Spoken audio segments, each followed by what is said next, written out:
house on Hemlock Hill. The old Victorian house stood at the crest of Hemlock Hill, a dark silhouette against the often stormy sky. Locals whispered of strange happenings there, of shadows that moved on their own and chilling wails echoing through the night. But to Sarah, a young and ambitious writer, the house was a muse, a place to escape the mundane and tap into the depths of her imagination. With a thrill of anticipation, she stepped over the threshold, the heavy oak door creaking in protest. A musty scent of decay hung in the air, and dust motes danced in the dim light filtering through the grimy windows. The house was a labyrinth of winding corridors and high-ceilinged rooms, each one more eerie than the last. As days turned into nights, strange occurrences began to plague Sarah. Doors would slam shut on their own, and the wind howled through the house like a mournful specter.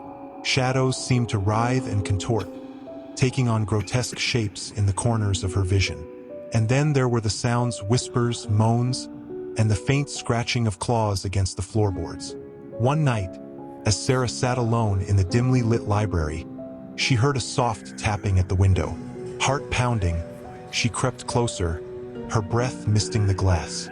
A pair of glowing eyes stared back at her, their intensity chilling her to the bone. A low growl rumbled from beyond the pane, and Sarah stumbled backward, her mind racing. Determined to confront her fears, Sarah armed herself with a flashlight and ventured into the attic, the rumored heart of the house's darkness. The attic was a sprawling, dusty expanse filled with forgotten treasures and shadows that seemed to dance in the corners. As she explored, a cold draft swept over her, and the hairs on the back of her neck stood on end. Suddenly, a piercing scream echoed through the house, followed by a blood-curdling growl. Fear propelled Sarah forward, her flashlight beam cutting through the gloom. In the dim light, she saw a figure, hunched and grotesque, its eyes burning with an unnatural intensity. It moved with unnatural speed, its claws outstretched.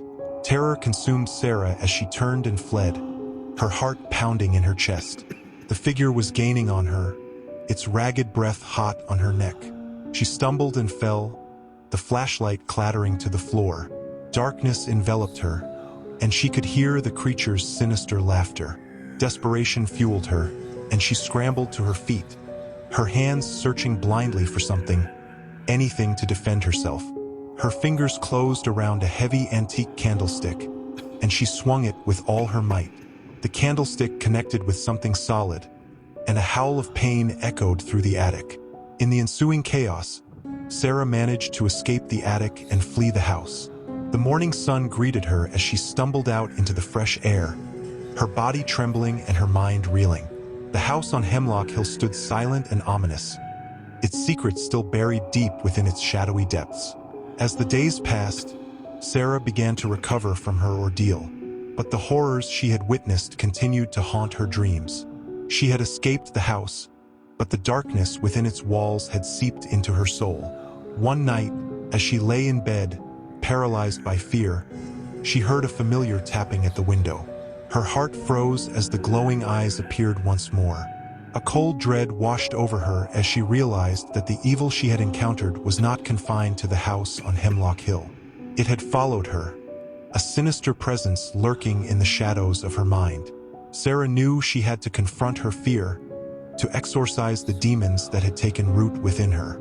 With trembling hands, she reached for a pen and paper, determined to use her writing to confront the darkness. She would give voice to her terror, to the horrors she had witnessed, and in doing so, perhaps find a way to exorcise them from her soul.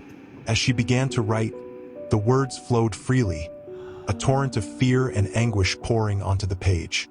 The story unfolded, dark and twisted, a reflection of the nightmare that had become her life. With each word, she felt a sense of release, as if the darkness within her was being drawn out onto the page. Weeks turned into months, and Sarah's writing became an obsession. She poured her heart and soul into her story, delving deeper and deeper into the abyss of her fear. And then, one night, as she sat at her desk, the final words were written. A sense of peace washed over her, a calm that she hadn't felt in a long time. The house on Hemlock Hill remained a haunting memory, a symbol of the darkness that had threatened to consume her. But through the power of her writing, Sarah had found a way to confront her fears and emerge stronger on the other side. The darkness had not vanquished her. Instead, she had transformed it into art, a testament to the human spirit's resilience. Sarah had managed to escape the physical clutches of the horror in the Hemlock Hill house, but its shadow lingered, a malevolent presence that seeped into her dreams and haunted her waking hours. She had poured her fears and terrors into her writing, hoping to exorcise the demons that had taken hold of her. But the darkness within the house was a creature with a life of its own, and it was far from defeated. As winter closed in, the atmosphere grew heavier, laden with an unseen menace. Strange occurrences began to plague Sarah's new home, a quaint cottage nestled in the woods.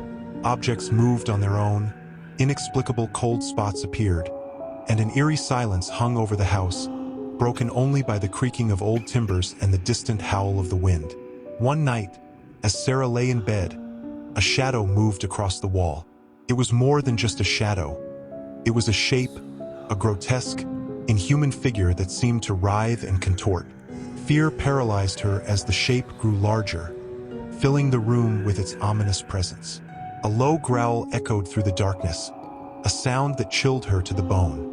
With a scream, Sarah bolted upright, her heart pounding in her chest. Sweat drenched her body as she looked around the room, her eyes wide with terror. The shape was gone, vanished into the darkness as mysteriously as it had appeared.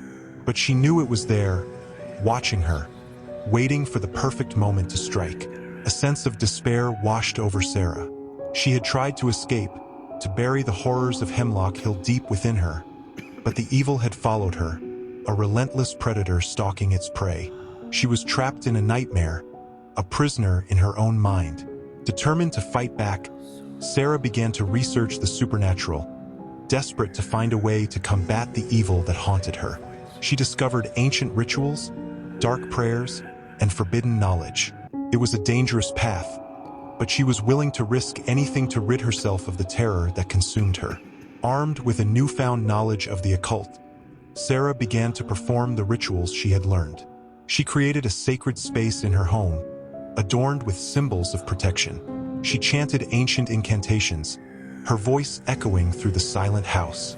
But the evil was stronger than she had imagined. The rituals seemed to enrage it, and the haunting grew more intense. One night, as Sarah was performing a particularly potent ritual, the house erupted in chaos.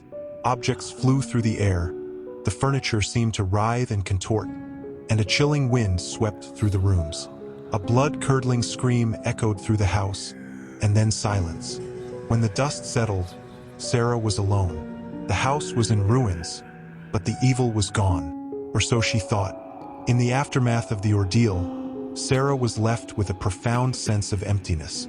The evil had been vanquished, but at what cost?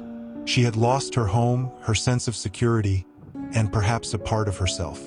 As she began to rebuild her life, she realized that the true horror was not the external evil, but the darkness that lurked within her own mind. The fear, the despair, the sense of isolation, these were the real monsters that had to be conquered. With renewed determination, Sarah sought help from a therapist, a gentle soul who listened without judgment. Through therapy, Sarah began to understand the roots of her fear, to confront the trauma she had experienced. It was a painful process, but it was also liberating. Slowly but surely, Sarah began to heal. The shadows that had haunted her began to fade, replaced by a sense of hope and resilience. The house on Hemlock Hill remained a dark chapter in her life, but it no longer defined her. She continued to write, but now her stories were filled with light, with characters who overcame adversity and found strength within themselves. She used her writing as a tool for healing, to share her story with others who might be struggling with their own demons. Sarah never forgot the terror she had endured, but she also never forgot the courage she had found within herself.